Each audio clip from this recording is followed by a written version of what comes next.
Okay, so how to see Disney World in 15 minutes or less. Now, I'm not talking about seeing the whole park or all the parks in 15 minutes or a brief summary.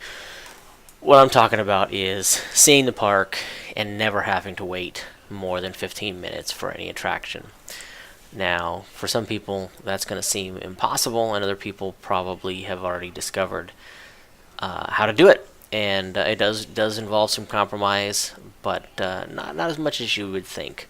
So a little background: we recently went to Disney World for our spring break in 2017, and really it was important to us that we were able to see everything and or see everything that we wanted to see, and not spend the whole time waiting in lines. Now, so these are the things that applied to our trip specifically, and we felt like it might be useful for other people as well. So here is our tips to see the parks without waiting more than 15 minutes at any one time. So here's the first and most important is stay at a resort property. So you might be looking to save some money by staying off resort, and you probably can, at least in your nightly sleeping expenses, if you will.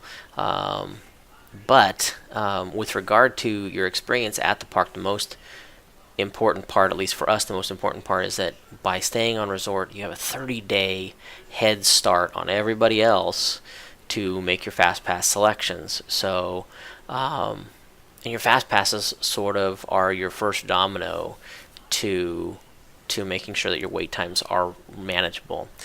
So again, by having 60 days instead of 30 days to make your fast pass selections, you should be able to select the most popular rides, or at least the most important rides to you, near the times that you want to ride them.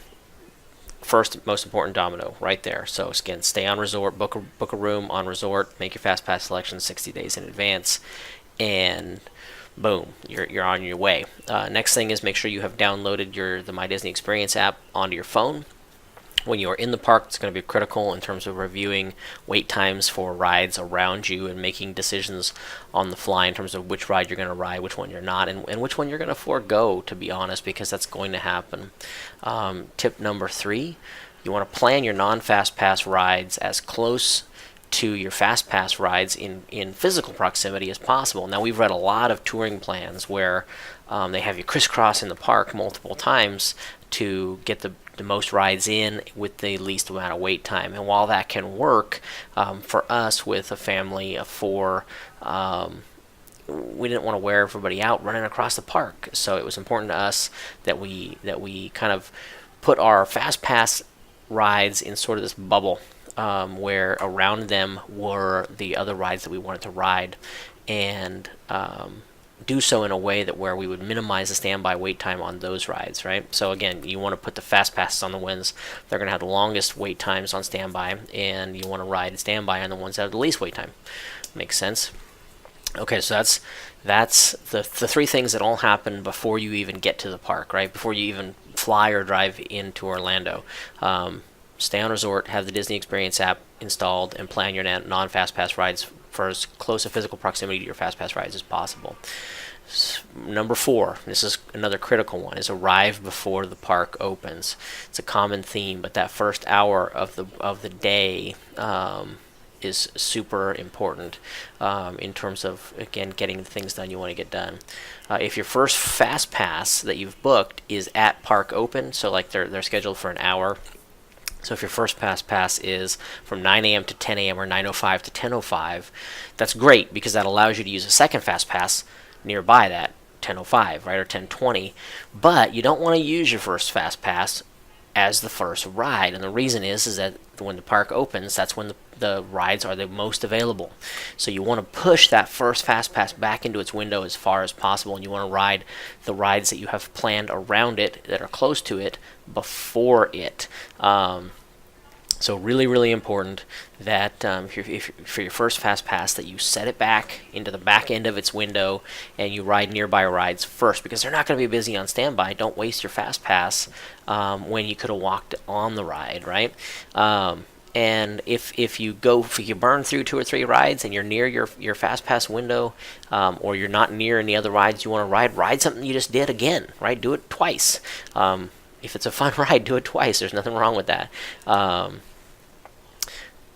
Again, make that first hour count. Your goal should be to get at least 3 to 4 rides in, including your first fast pass. So if you can get 4 rides done in the first hour, you are well on your way to feeling like you've had a successful day, and it gets everybody in a good mood, and everybody's not waiting, and it's just really important. If you show up at 10 or 11 in the morning instead of 9, there's no way for that to happen. First hour is critical. Show up before rope drop. The other thing to know, as I mentioned it one time before, is that your fast passes, they can't overlap. So if you do wait till the end of your first fast pass window to ride your first fast pass, and you get some other rides done ahead of that, the cool part is that can immediately jump into your second fast pass if you need to or want to, right? If so, 2 very popular rides that would have huge wait times, typically you go bam bam and you've got them. Now, if again you kind of move into your second fast pass at around 10 or 11, and your bubble of rides that you want to ride with it, if the standby time isn't too long, again, take advantage of that when you have it, right? So keep that My Disney Experience app up, and if a ride that's near your fast pass is there and available, and the wait time is only 5, 10, 15 minutes, do it. As long as you've got time to get back to your fast pass ride, that's going to be there for you. And the wait time on a fast pass ride is going to be 10 minutes or so tops anyway. So you want to maximize the opportunities that you have. If you can get 2 rides in before your next fast pass, again, do that. Ideally, you'd have your third fast pass scheduled for nearly 1 hour right after that. So again, you can repeat that process 3 times. Each time your standby rides are going to get a little bit longer and a little bit longer in terms of the wait time as you get further and further away from the opening, but the process stays the same. And again, you're moving around. Again, you should be moving from one place to the next, but only 3 times really, and that should keep everybody fresh and energized. By the time you have completed your 3 fast passes, you should be looking at noon, 12:30, 1 o'clock at the latest, and you should have gotten in somewhere close to 9 rides, right? 8, 9, 10 rides, somewhere in that ballpark. That's a full day in the first 3 hours of the day. You haven't had lunch yet, so now have lunch, right?